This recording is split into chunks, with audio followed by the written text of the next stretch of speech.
Okay, so we have a question about editing posts and the post location.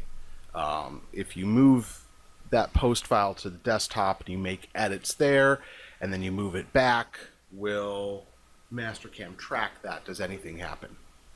The answer is no. What happens is that Mastercam uses static file paths for the location of posts when you load a post. So let's look at this. I'm going to click the drop down. I'm going to go to Manage List. And now I'm going to go find the OKK that we've been building. OKK HMC. And I'll click Add. That adds it to my machine definition list, so I can now select it. So I'll click the drop down, grab the OKK HMC, and I've loaded my machine definition. When I open it, when I open the machine group and I go to machine group properties, Mastercam expects my post to be in this file path location.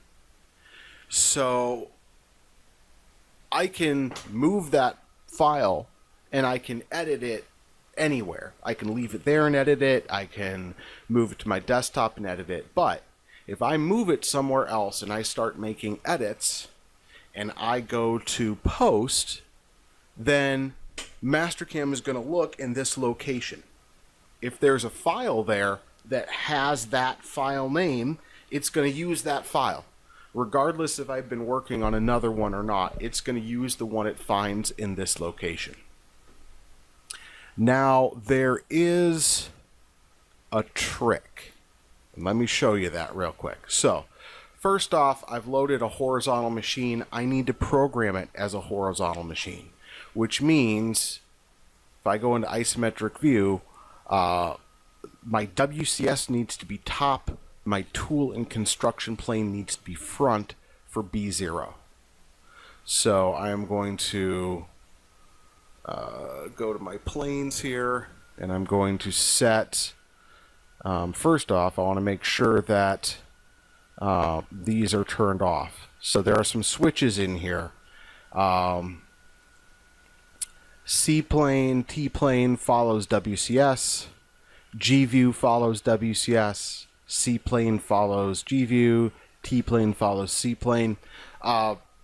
The only one I really ever use of this one is T plane follows C plane, which means I can set a construction plane. It'll automatically set the tool plane to be the same. But usually I'll just leave this one as the only one. So top should be WCS, and was that not on? T plane follows C plane. There we go. Okay. So that way, as I set a C plane here by clicking, you can see that it's setting my tool plane and construction plane. So front is going to be at B0. And we were talking about doing some drilling. So why not? I'm going to go create a drill tool path and pick 4 points. Okay. And right now, if I go look at my cut parameters, this is what I've got for my strings. The default strings for the first 8 cycles. And you can see that this one here, subprogram call. So somebody has put this one into this particular post. So there's a custom drill cycle that's already made for calling a subprogram. Okay, so they must have added that to MP Master.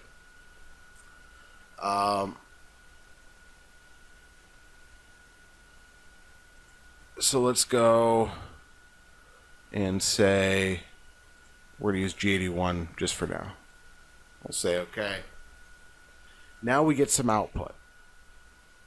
So this was when we were talking before about having some kind of sample to be able to send.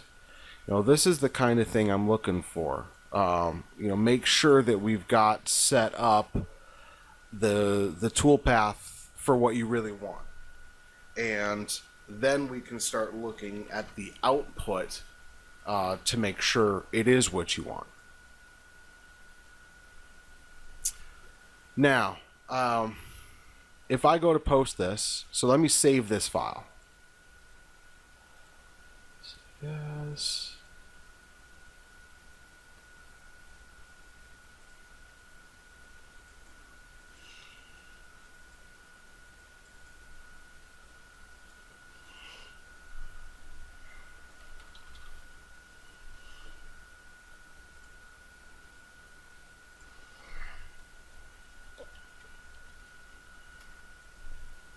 Okay. We did have a question about videos. Where do we find your recorded videos to watch, and how long after you record them does it take you to post them? When you have registered and you've got your basically link to get into eApprentice, which is your email and password. I believe that's your username, is your email and then your password. What you'll see is, just answer this real quick. Now, the answer on how long does it take, Derek is processing the first 2 classes today. So usually within about a week we should have it up. I know Derek's plan is basically within a couple of days of the class airing, because it's only 2 hours of video, which is nice. I mean, still does take a little while to process, but it's not nearly as bad as like 8 hours of video. So to get in, you go to the My Courses.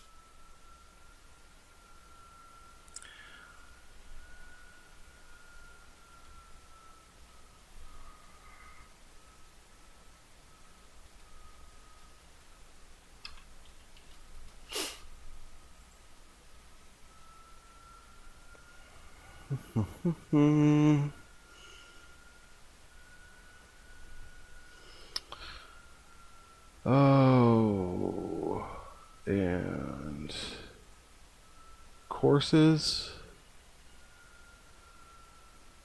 Oh, this is looking different.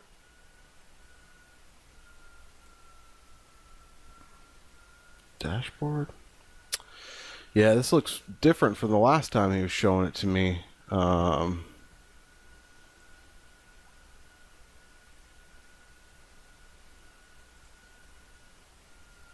Wow. So the answer is, I don't know, because this looks different than the last time that I got in here with Derek.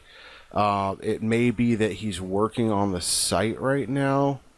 So the default page isn't there. I honestly don't know. I'm going to have to contact Derek and have him show me what I'm missing here. Online courses, one-on-one training. Oh, see, this is what you should see. Okay, I don't know why that other page came up. But normally when you go to My Courses, it should show you My Courses. And I believe you have to go to Legacy Courses for now. I'll have to find out. I'll have to find out for you guys.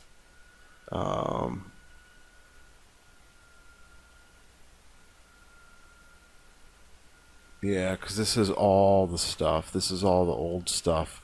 And this is the stuff that you get with the subscription, which you guys will get for 60 days. So you should have access to the stuff. And when you go to the course, like if I hit View Course, so you got it up yet? Sometimes it takes a minute to load. But again, he is in the middle of rebuilding a bunch of this stuff. Let's see if I can find one of these that loads.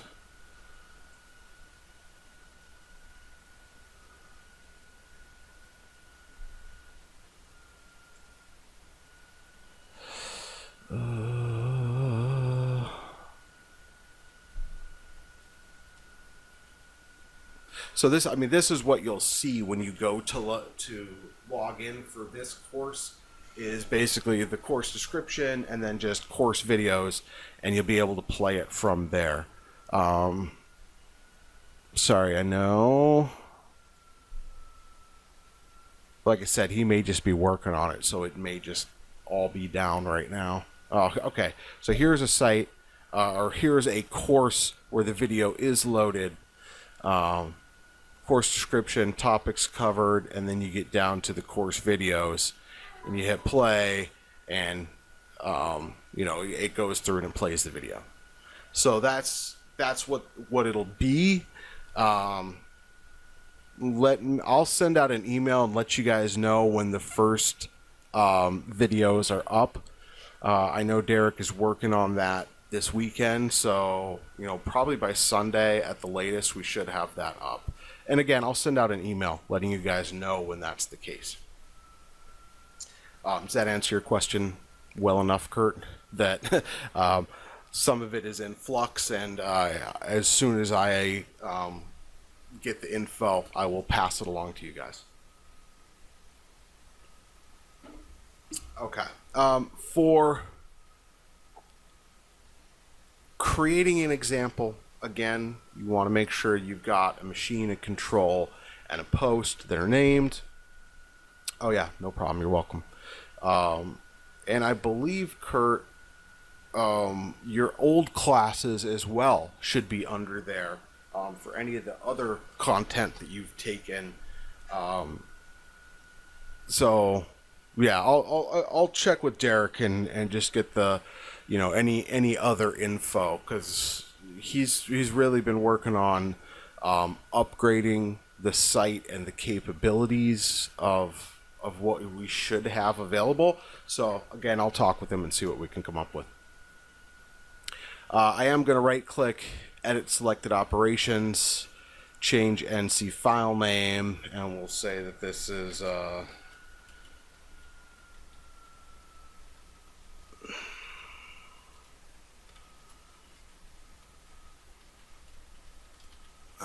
drill cycle parameter string test. So now we post it, and you can see right now it's using the OKK HMC Meldis 300M. Why is it using this post? Because that is the post that is located in this location. Again, it's a static file path. Now there are some things that override that static file path. There is a mechanism that's built into MP that will look to see if there is a post with that post name that resides in your current part folder. So the folder where your Mastercam file is, if there's a copy of the post in that folder, it will actually override the default location that's stored here. So that is one thing to be aware of if you're doing development. It's kind of a handy thing to be able to grab a copy, throw it in a local folder with the same Mastercam file you're working on. And I usually do, the machine, the control, and the post all in the same folder. Boom, that way it's all together. But otherwise, we're going to pull from that default location no matter where you've saved copies of your post. Whenever you're working with posts, I always recommend you save multiple copies. Make a copy and save it with backup in the name. And half the time I'll make a second copy and I'll put backup in the file extension. So Mastercam won't even see that file because the file extension is totally something different. Post _ backup or something like that. PST _ backup. Okay, so here's where it's looking. I post it out. I'm going to say NC file overwrite edit, and we get some code. Okay, so this is the output we get from that MP master post. All we've done so far is rename that post processor. Now we want to make some edits to a drill cycle, and we want to see that that we can change the names of strings in the GUI, the graphic user interface, and see those changes show up. So first let's do a regular drill cycle, okay? Because not only can we edit the custom drill cycles, we can edit the regular drill cycles as well. So let's look at our code here.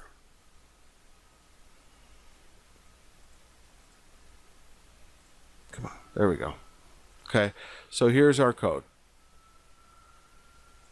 We're starting at rapid, G17 plane, G90, G54. We've got XY, so we're going to an XY location, and then we're turning on the spindle. Okay, we are coming down in Z, so we got G43, turn on tool length compensation, H62. Okay, that does match our tool number, tool 62, and we're going to Z 2.0. We're still in rapid.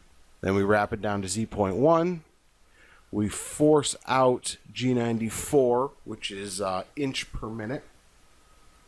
There's a mechanism in MP Master that does this to make sure that when we're drilling under normal circumstances, we are in inches per minute feed rate, and there is an option to put out inches per revolution. So if we go and look, miscellaneous values, okay, use or unit per rev feed. Unit per rev, what's that mean? Well, inches per revolution for inch files, millimeters per revolution for metric files. Do you want to use G95 feed mode for drilling? Yes or no? So this is an example of a string that has been set up inside the post processor in order to communicate with the user. This option does something. The default is 0. When we're set to 0, we're not using feed per revolution. When we are set to 1, we are using feed per revolution. And here's an option down here. MOO before operation. Do we want a machine stop before the operation? Why not? Let's turn that on so we get it. So we get an op stop. Now, when you start making changes like that, it's always a good idea to regenerate the operation. So I'm going to regen and we'll post. Especially if all you're changing is a miscellaneous integer or miscellaneous number, you always want to do that. Just good practice. And you can see what's changed, right? G95 instead of the G94. Okay, so now that feed rate got converted. So if you look at the original feed rate's 4.1 inches a minute, but we're spinning at 2139 RPM. So what happened is feed per tooth 1 thou, it got converted. Because if we do 2 thou per tooth, and we repost,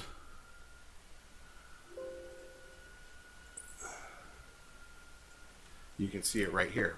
4 thou per revolution, which means 2 thou per tooth.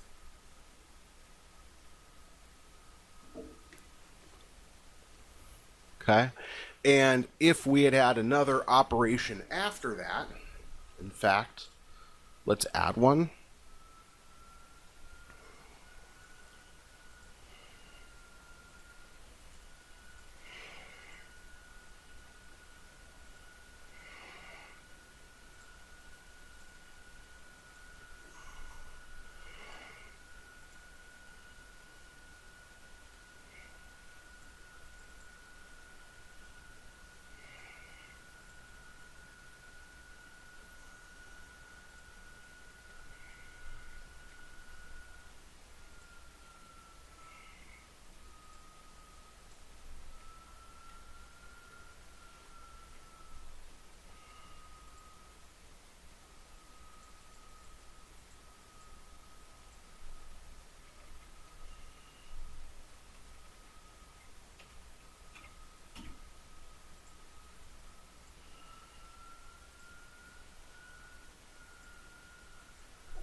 So now if we post,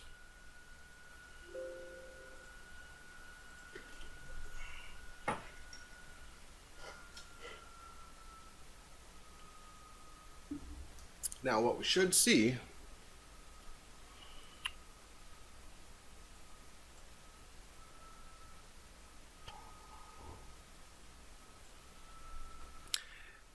is that the post is set up to keep track of the feed mode that we are in, the feed mode that we are using. So when we finally go back to doing something else, in other words, this is our drill cycle. This is where we're actually cutting in feed per revolution. Then what happens? Well, then we make movements and do other functions on the machine, but they're all in rapid. So we're not in feed mode. We go to Z 10 inches. We shut off the spindle, MO5. We retract the Z axis all the way to the G28 Z reference point. We do an optional stop, MO1. Do an optional stop. Now we call up the new tool, T5 MO6. And we call up the first position, but we're still at rapid. So G54, XY, turn on the spindle, new spindle speed. Check out what we've done down here. This is our tool staging. So we've changed tools to tool 5 up here, but because there's a new operation that's being cut, and if we rerun this program again, we're going to want to change to tool 62. You notice that it pre-stages the tool here. And on the first feed move of the next operation, we force out the G94. Why? Because that operation is not set to cut in feed per revolution units, it's set to cut in inches per minute, and the post tracks and knows that we were in feed per revolution mode. So it just takes care of that.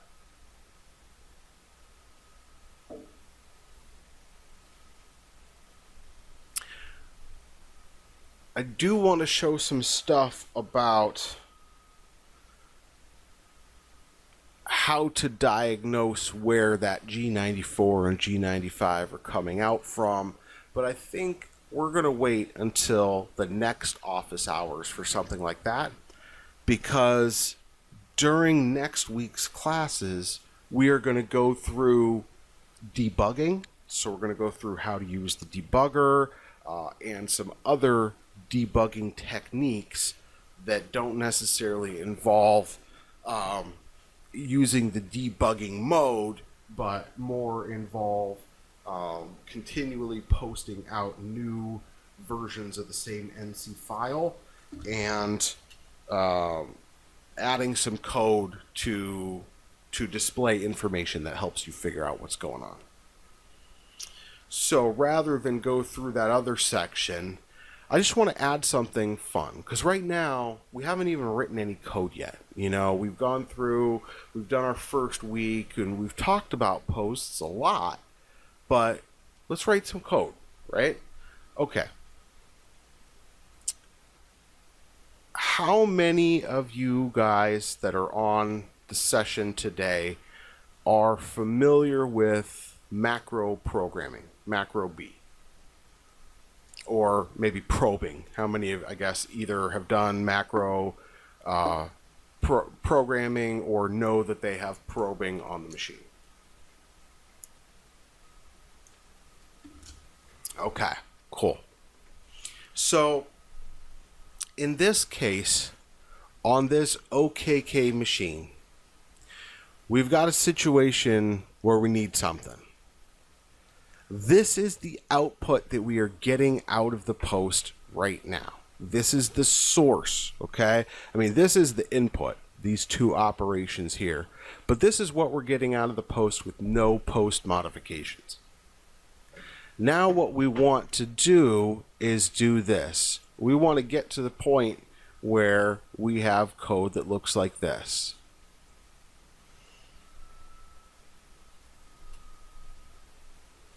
First of all, we want to be able to separate the tool call and the MO6. For some reason, this machine wants the MO6 all on a line by itself, and that's fine. But then we've got another situation, and that situation is, what happens if we start this program and the same tool is already loaded in the tool spindle? On this machine, we get an error. It won't just skip on by it like it will on other types of machines. So we need to add a little bit of logic.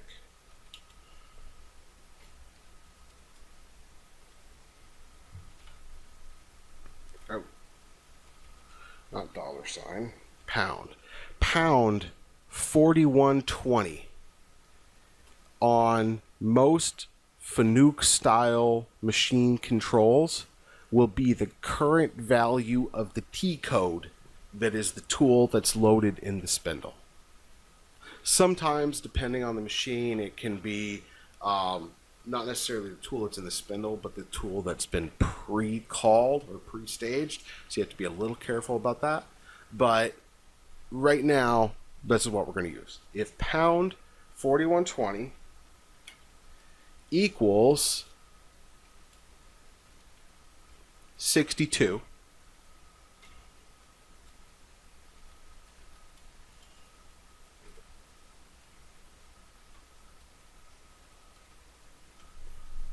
okay, if pound 4120 equals 62, go to, and then we're going to make an end block that is 9,000 plus the tool number. Okay, N9062. So that's what we want for the formatting of our tool change. Okay, so how do we get there? Well, we need to go make some edits to the post. So here's our OKK HMC Meldus. Going to open it with Code Expert.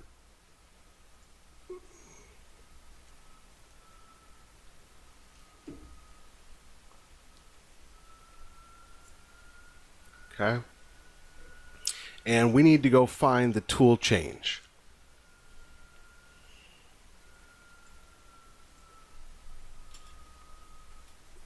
So quickest way typically is to search for MO6. And you can see that right now we are in P tool change common, P tool change com. For the MP master post, there is a set of post blocks that always calls a common post block for the tool change. Doesn't matter if it's start file or an actual tool change or a null tool change, it'll end up calling here. So here you can see we've got some logic. If stage tool is greater than or equal to 0, then it's going to run everything that's between this set of brackets. So then it comes to a new if-else condition. If omit sequence equals 1 and this variable t seqno is greater than 0, so this is two conditions. If omit sequence equals 1 and, so these both have to be true, t seqno is greater than 0, then we're going to run this code in here. Else, we're going to run this code here. So part of this code relies on this variable here, t seqno. So I'm looking at this section of code. This is where my MO6 is coming out from. Let's go find out what this t seqno does. I think, I'm going to right click up near the top here, go to bookmarks, toggle bookmark. Okay, that way I can jump quickly back here. So now I'm going to search for t seqno. I'm going to do F3 to continue to search through. So TSEQNO, output sequence number at tool change when omit sequence yes. Omit sequence is the switch inside the control definition for turning off sequence numbers.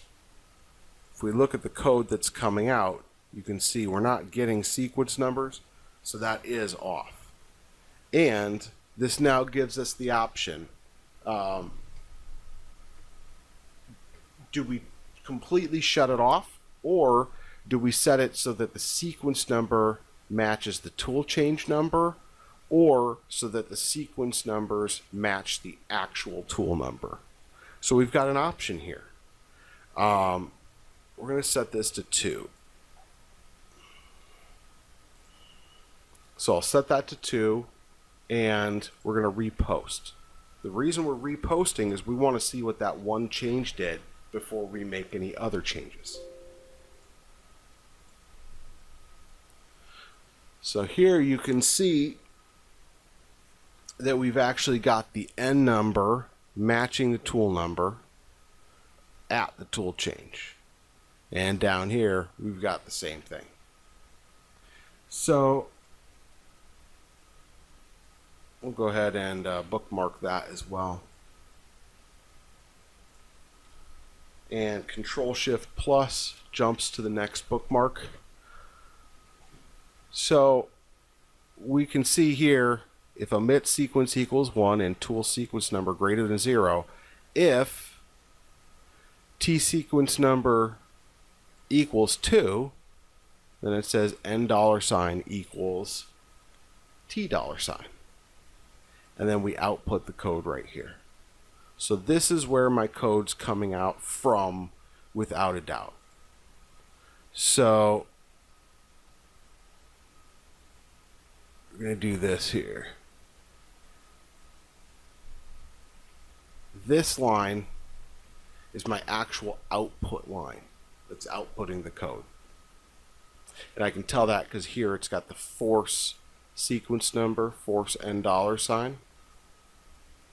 So here I'm setting N $ equal to T $, and that's great, but I want it to be 9,000 more than that. So what I'm going to do is I'm going to say N $ equals N $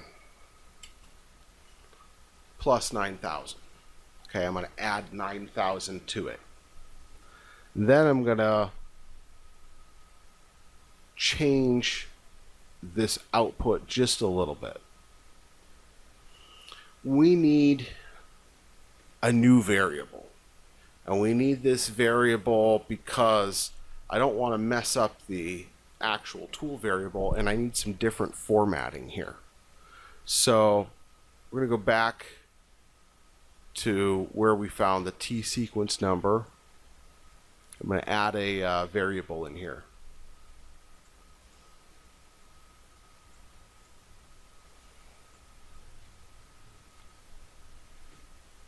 And we're going to call this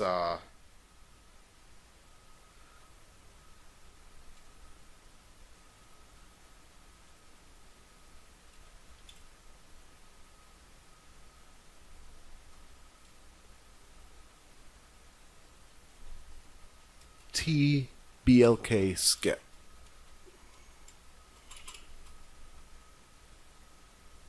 This is going to be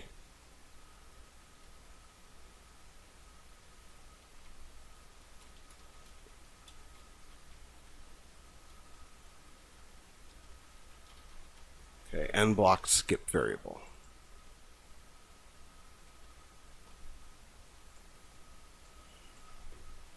I need to format it.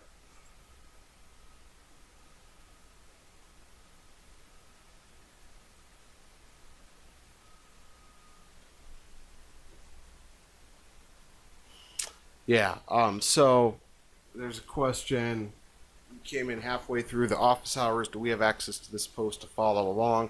This is the stock MP Master, so you can go to emastercam.com and download a copy of it. And I'll also be saving it, so I'll probably put a copy of it on Dropbox for you guys, probably next week.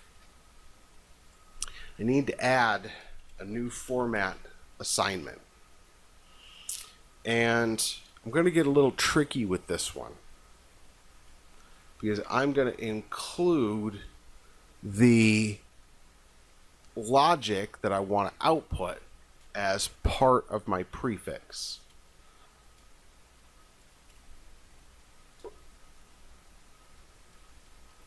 And the reason I'm able to do that is because this variable number on the machine is always going to be the same for this type of Fanuc machine, which is pound 4120. So the beginning part of my variable output is going to be if space open bracket pound 4120 space EQ space, and then the formatting, this is going to be integer formatting, so we're going to use number 4, and then this is going to be T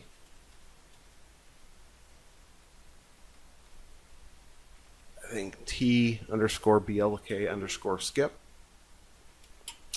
and the number is going to be the same as the tool number. So in this case, if pound 4120 equals 62, but we also need to output the go-to part of it.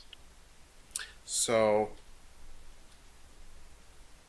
this mechanism, the format assignment, can be used to assign a prefix string to the variable number and a suffix string.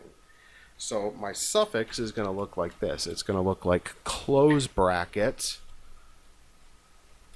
go to, and then we don't know what the block number is going to be because it's actually going to be 9,000 plus that number. So that's where I will just add the close double quote here. So this is actually my suffix, and this is the prefix in front of my variable, and here's my variable. Okay, so I'm going to jump down, and here's my section, and what I'll do here is just force my variable. So, I need to set my variable too. You see, get a question. Couldn't I output a variable as part of the format statement? No. Not where it will automatically fill it in with the value of the variable, unfortunately. So T block skip. Oop.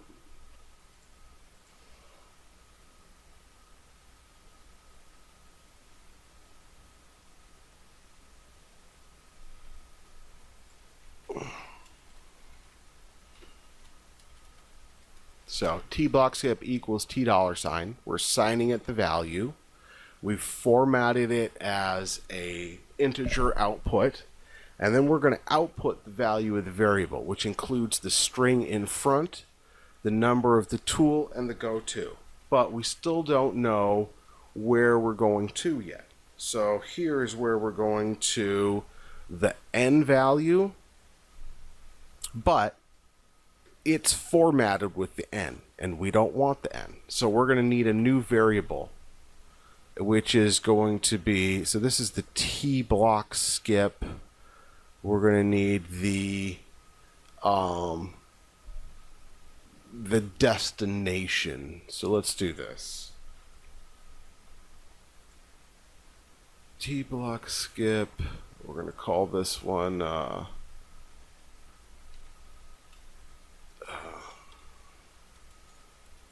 we're going to call it ndest for the destination.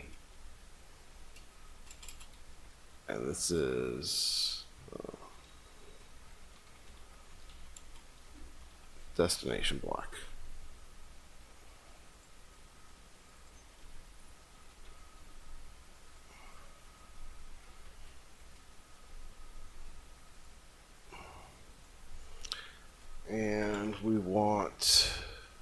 no prefix, and it's going to be a 4, and it's going to be endest, and no suffix either.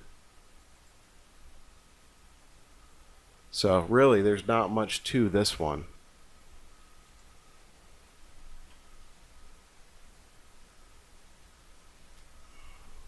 Okay, so we'll jump ahead.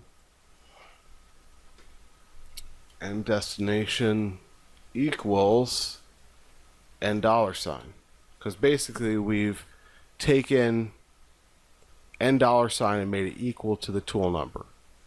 Then we've added 9,000 to it. If you have no prefix or suffix, can you leave the space blank without the double quotes? No. Best practice is to always put the set of double quotes in there now. I think technically MP will recognize it, but I don't recommend you do that. Always put in the set of double quotes with the empty string, just no string at all, when you are formatting a variable for output.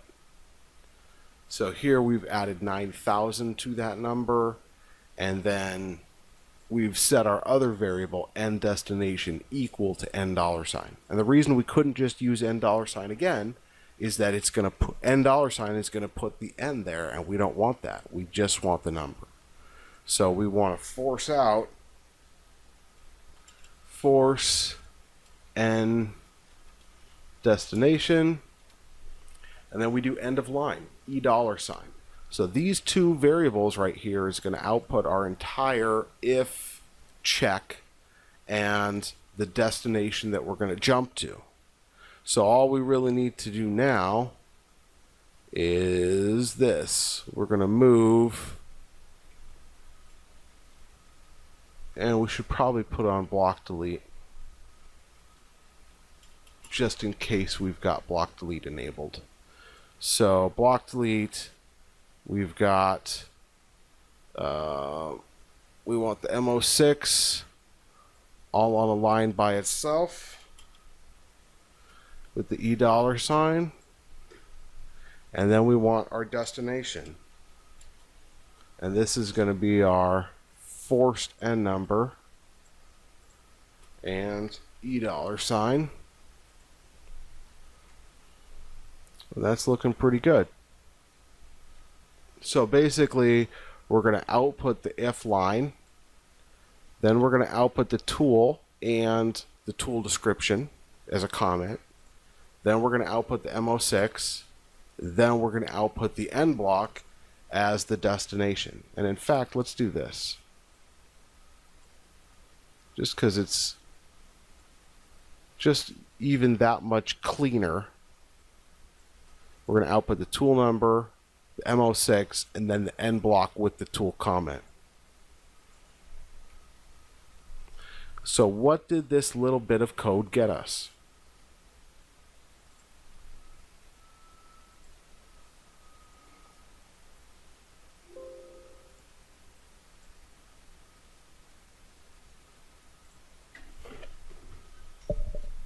Oh, we need the space. So let's go back into the post and go to space, save that.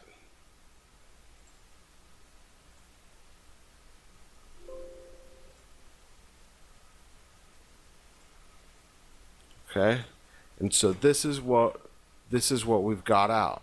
Now we have this if pound 4120 equals the tool number, which is 62, go to 9062. So what's going to happen is the machine is going to read this line of code, then it's going to jump down to the next one, retract the spindle, G91, G28Z0, and then it's going to hit this if statement. And if this is true, it's going to execute this go to. So go to 9062 means we jump past T62 M06 and we land on 9062, which is just the comment for the tool itself. But this Um, Here's a question. This is actually somewhat dangerous with pre-stage turned on, isn't it? It can be if... Yeah, well, no, that's just it. If tool 62 is already in the spindle, you want it to jump the tool 62 and the M6 because it's already in the spindle. That's the point. The only danger is if 4120 isn't the tool that's in the spindle. Yeah, it's the last called T. So yeah, this could be dangerous if 4120 isn't what's on the spindle. So the other thing is, if 4120 is the last called tool number, there may be another parameter number that is the actual tool that is in the spindle. So find out what that number is and you can use it. The other thing is the block look ahead. So if the block look ahead has already gone down and read the last tool number, that can be a problem. But honestly, I've used this, funny enough, on an actual OKK very recently, and it worked slick. So you have to be careful, make sure that, you know, the number that is 4120 matches the tool that's in the spindle. But honestly, I've done this very recently, and it was sweet to not have to reset. Because what we were doing before, I came up with this little bit of code. Every time the tool was already in the spindle, and the guy didn't know how to just jump ahead in the program, which would have been sweet and easy, but it wasn't because he didn't know how. He would actually have to go into MDI and change tools to something else. Yeah, I mean, a lot of it does also depend on the way that the logic ladder is set up in the control itself. But this will work on most older Fanucs. I probably wouldn't do it on a Fanuc 30, 31, or 32. Just because those have such a high look-ahead buffer, it probably would cause a problem. But, you know, honestly, there are little things like this that you can do that are simple edits, relatively speaking. I mean, once you know how to do them, there's simple edits to do that really will save your bacon. And you can see down here, because of the way that MP Master is laid out, I only had to make that change in one place. I would have had to make it in at least 2 places if I was using any of the default posts from CNC software. Okay. One more easy, good option to use. I'm going to go to the very top of my post.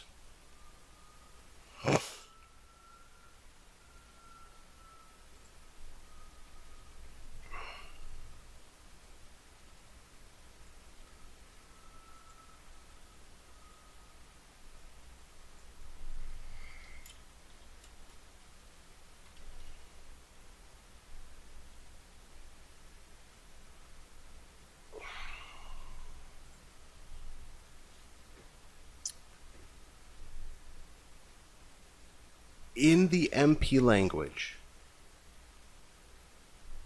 when you define a variable this way with the colon,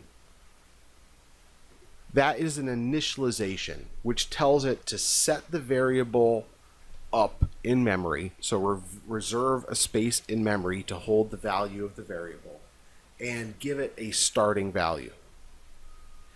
If you write the same type of statement with an equal sign and it starts in the first column, that becomes what's called a global formula.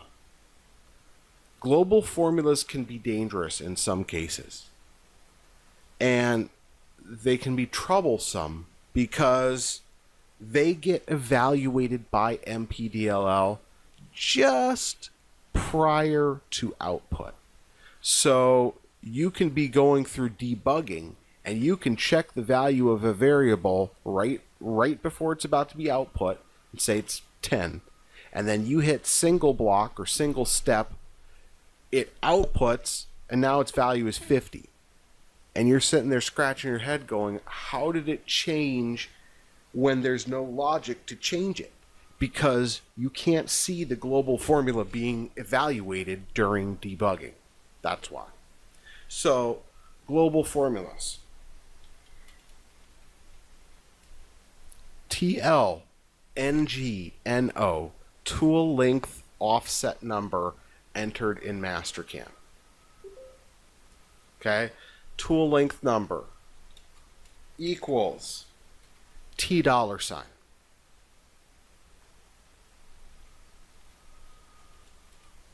TLOFFNO, tool off number, tool diameter offset number in Mastercam.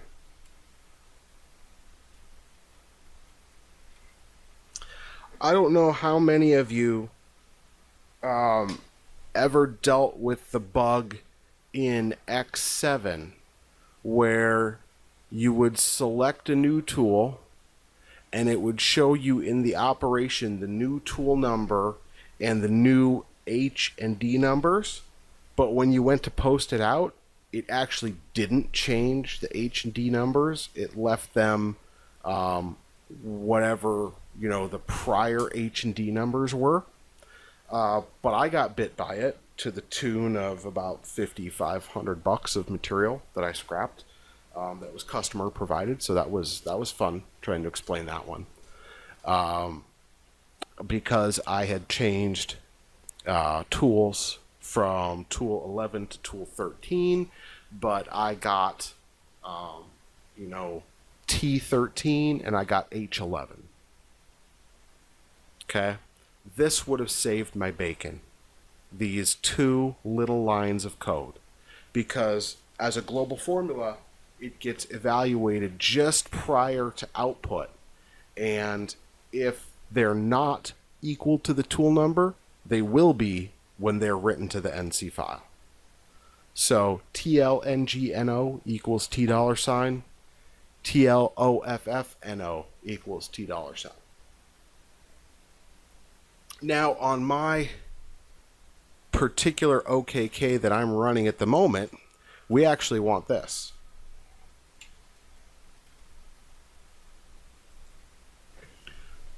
Tool length number equals the tool number. We have 60 tools and we have 200 offsets, but their standard convention is to use the first 60 offset numbers for the length, for the H value, and to use the next 60 for the diameter offset. So tool 50 is, H50, but D110. And this would accomplish that without ever having to worry about what is displayed in Mastercam. So for example, save that, and if I go in here and force the issue, I've got tool 62,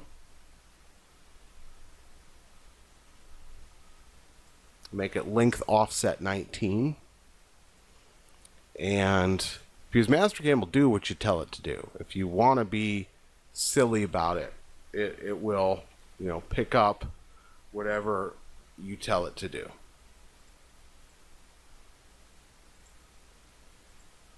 Just make sure it's, 62 and 19, and 546, and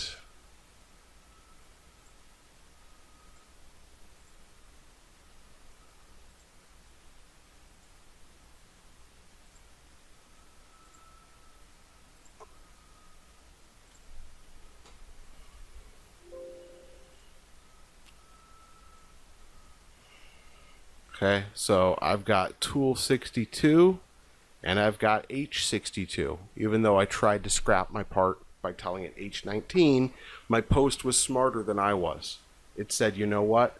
I'm going to force it.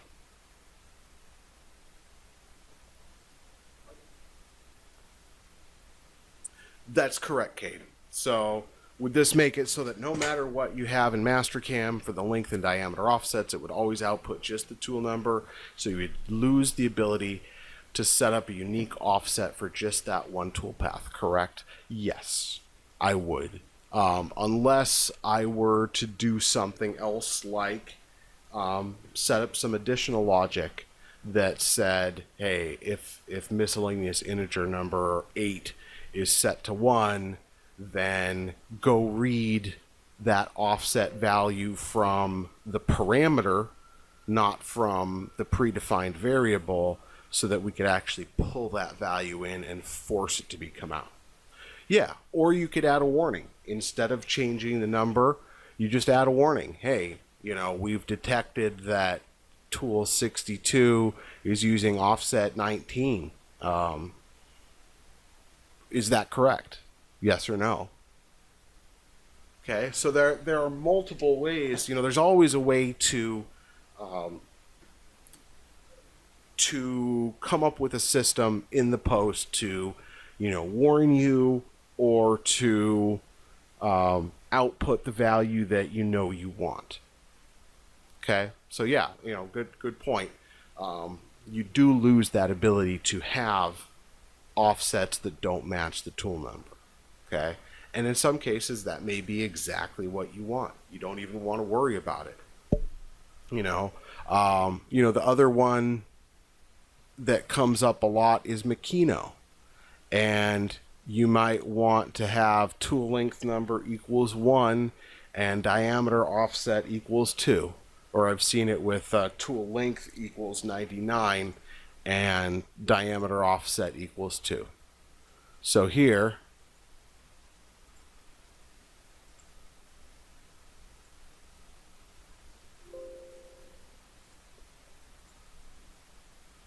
you know, here H is always 99, H99, H99, and then here D is always going to be forced to 2.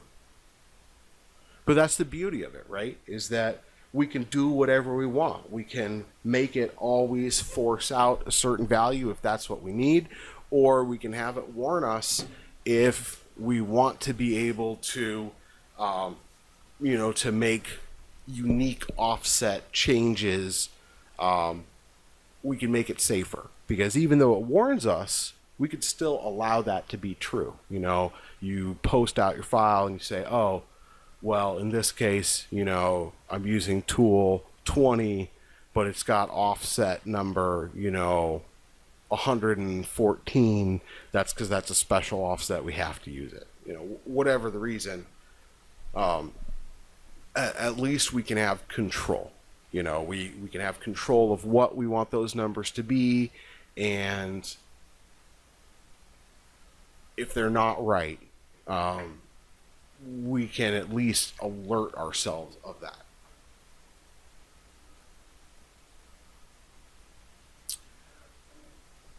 The global formula will do the overwriting. So there's a question there. It says, so the post overrides the control definition. Yes. What the setting in the control definition takes place when you select a tool. So if I go grab a new tool for this operation, if I go grab tool 310, that's the point at which that control definition setting takes place. Because if I go grab, if I do this, let me go into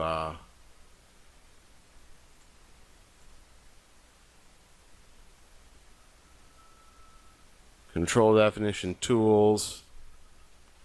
We're going to make it add 50 to the diameter offset. That only occurs when we select the tool. So let me do this. Assign tool number sequentially. Edit selected operations, renumber tools.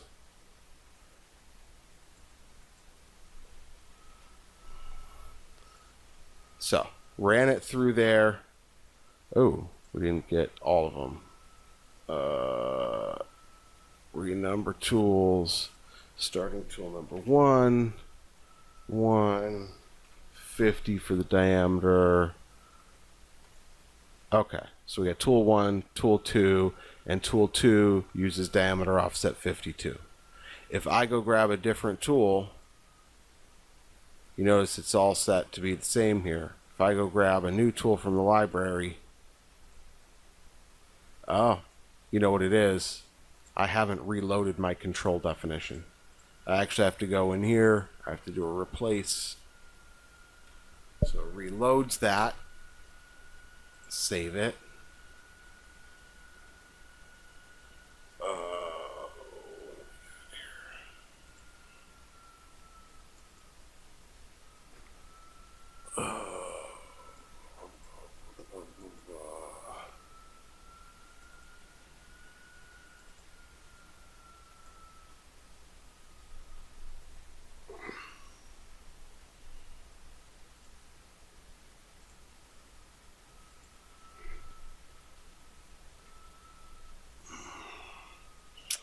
Okay, so reloading the machine def. And if I do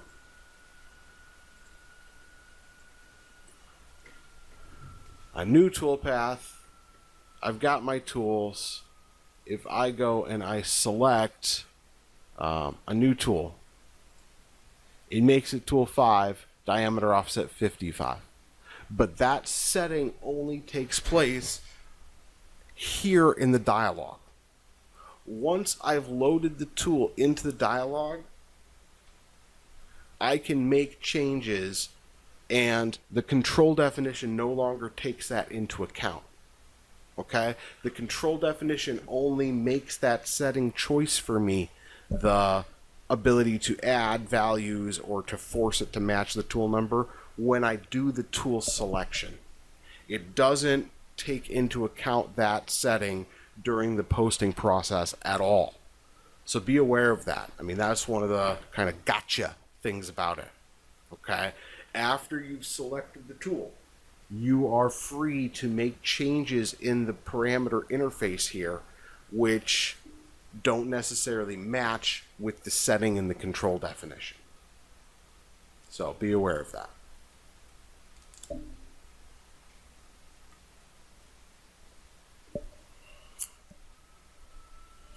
All right. We're, let's see. Will we be covering prompt messages when you post in this class at some point? Yeah, absolutely. Yeah, prompt messages and also the mprint statement for doing warnings. Yeah, we'll be covering both of those for sure. Not today, because we're just about done for today. In fact, we're going to go ahead and wrap it up. Yeah, we're already a little bit over. So, well, I mean, we had a 10-minute break in there, so technically we're right at 2 hours. Any final things that aren't too involved? All right, so today we talked about, we went through the process of setting up a new machine just as a sample, talked a little bit about when you want help on a certain issue in the post.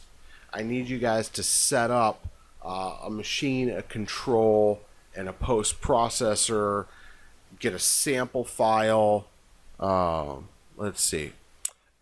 Almost all of the videos, guys, take about anywhere from 2 days to a week for us to get set up and put up on the site. I know Derek's working on the site today. Yeah, I mean, yeah, sometime next week. Usually takes about a week for us to get the videos, get them uploaded. We did earlier in class attempt to log on to the site so I could show you guys a little bit about how it worked. But I believe Derek's actually working on the site live, like right now. So he needs to get some things dialed in. And then once that happens, you know, what I'll ask him to do is maybe put together a short video that kind of shows you guys the login process and how to access the content.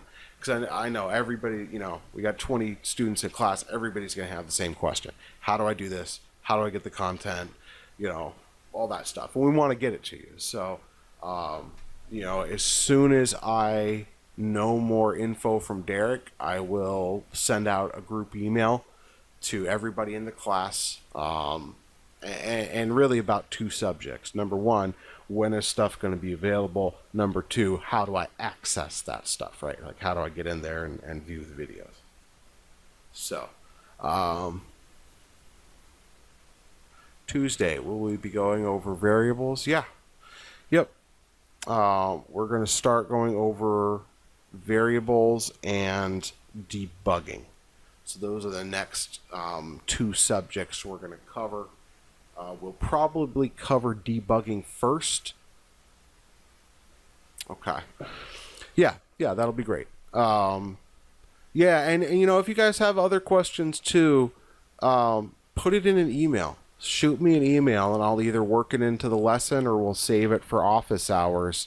But yeah, I always like that stuff. So the more you can, you know, ask me, especially, you know, ahead of time, so I just got a little bit of time to prepare, that stuff's great. You know, don't be shy, don't hesitate.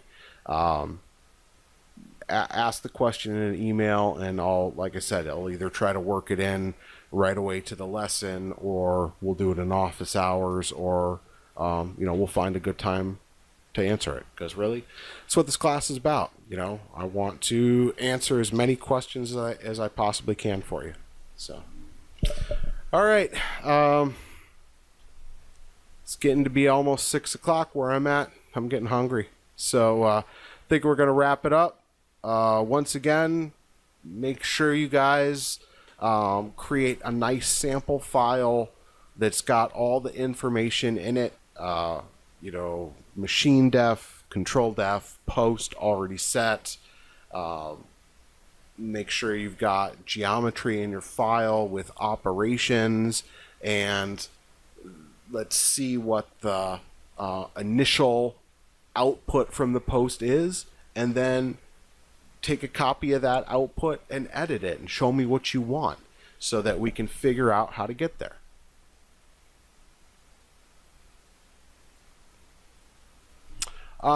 Yeah, I mean, this time works for me for future office hours. I do want to try and get in at least a 1 hour slot during the week, because I know there are some guys where Saturdays just doesn't work for them. So maybe either like a Wednesday, a Monday, or a Friday. Yeah, maybe like a Wednesday.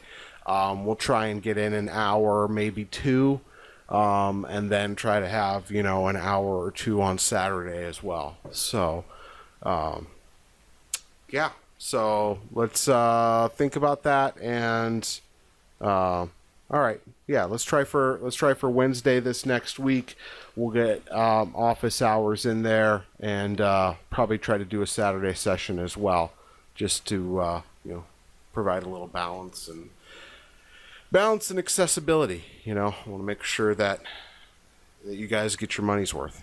So, anyways, like I said, if you guys got questions you think of when we're not here, shoot them to me on email. You know, and I'll work it in, or we'll figure out a time to answer it. So, all right, guys, we're gonna wrap it up. Thanks, everybody. I haven't gotten emails out yet. I will do that later tonight. So I'll give you, you know, instructions on how to do the downloads for Module Works help, for all the stuff, really. So, no, I haven't got that out yet. All right, thanks, guys. Thanks as always for the questions. Yeah, you guys are welcome, and have a great weekend. And I will be in touch, and we'll get going Tuesday. Tuesday, Wednesday, Thursday next week. All right. Thanks, guys. Have a good one.